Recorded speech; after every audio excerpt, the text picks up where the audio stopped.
a geração viu que a começar e a principiar a luta, pouco a pouco estava acabando. Pero a geração de relevo está tomando mando.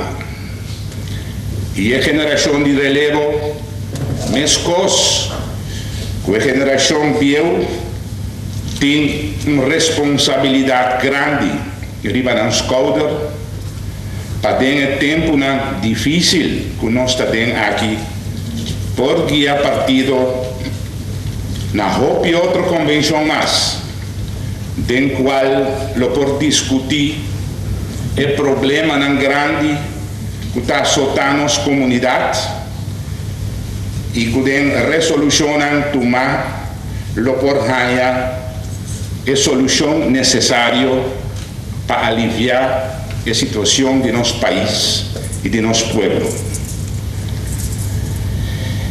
Para a convenção aqui também, tema sério lo ser tratar, tema de atualidade, que nós está querendo um workshop que lo 21, tem 2 dias aqui lo ganha, toda a atenção necessária,